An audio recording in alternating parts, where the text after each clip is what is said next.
Dia tonga soa tamin'ny fandaharana izany foresan-ty aty Kanada indray ianao. Ny fandaharana izay atolotro anio zany dia fandaharana momban'ny anamaitso. Satria efa ho tonga ny printemps aty Kanada amin'izao fotoana izao. Dia mampiseho ny maitso mavana eranio ary dia izany printemps izany dia ohatrin'ny fety aty Kanada. Ny anamaitso izay ho resahantsika anio zany dia ny anamaitso atao hoe cresson na ny anandrano zany amintsika any Madagasikara. Ka misy otrikaina maro dia maro ny anandrano any Madagasikara ary maniry amin'ireny ohatrin'ny hoe tanimbary reny. Ny anarany moa zany dia hoe cresson fontaine ary ny nom scientifique dia ny Nasturtium officinal ary amin'ny maha hoe anandrano azy zay zany dia mitsimoka ao anaty rano ary ohatrin'ny hoe tanimbary zany no ikarakarana azy. Any Madagasikara, Azia, Etiopia sy Eropa zany no tena misy anio anandrano io ary dia misy otrikaina maro dia maro mihitsy ary dia afaka hitandrofana sy ataontsika hoe zany hoe manalefaka an'ireny karazana aretina maro ireny zany ny anandrano. Ny zavatra izay ao anatiny zany dia misy ny potassium, ny phosphore, calcium, magnésium, soufre, sodium, bore, ny fer, ny cuivre, ny zinc, ny manganèse, vitamine C, vitamine A, vitamine B1, B2, B3, B5, B6 ary B9. Misy ihany koa ny vitamine E sy ny vitamine K.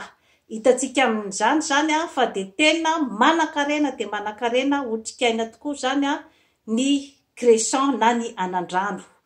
Ny zavatra izay sorohany zany ny aretina izay sorohany dia ao ny hoe amin'ny areti-kohaka zany dia mahatonga ny hoe expectorant zany hoe mampivoaka ny reoka zany izy raha araky ny fikarohana izay nataony Hippocrate. Hippocrate moa zany dia ny raibe namorona ny médecine ary izy no namorona an'ilay slogan hoe que l'aliment soit ton remède, zany hoe aoka mba ny sakafo no fanafodinao.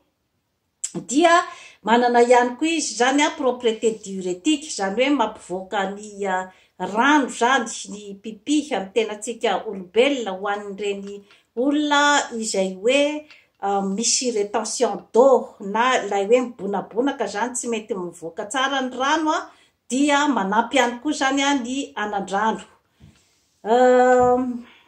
Izy koa zany dia misoroka an'ireny ataontsika hoe scorbut na ny aretin'ny gencive zany, ilay ferifery amin'ny gencive rehefa tsy ampy vitamine C zany ny olona anankiray dia mety ho voan'ny scorbut. Ka ny anandrano koa zany dia manampy amin'ireny zavatra ireny ary indrindrandrindra koa zany izy dia manampy betsaka koa amin'ny anémie, indrindrandrindra moa zany amin'ny vehivavy izay betsaka ny voan'ny anémie na ny tsy fahampian'ny fer zany ao amin'ny lalan-drà dia manampy ihany koa zany ny anandrano. Misy ihany koa ny hoe manakana ny multiplication ny cellule cancéreuse koa izy zany ho an'ny olona voan'ny homamiadana dia mba mampihena zany ny firongatry ny aretina na ny fitombon'ny aretina zany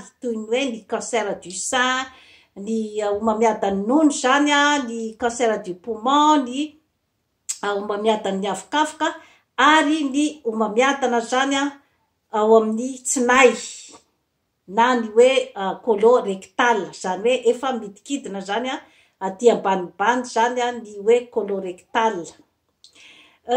Ny fihinanana zany ny jus de cresson na ny jus ny anandrano zany dia eo amin'ny 2 ka hatramin'ny 3 tasy isan'andro eo zany no tokony hoanin'ny olona anankiray, dia mety mampihena an'ireo karazana aretina rehetra izay nilazaiko teo ireo, indrindrandrindra moa zany dia ny homamiadan'ny tsinaibe.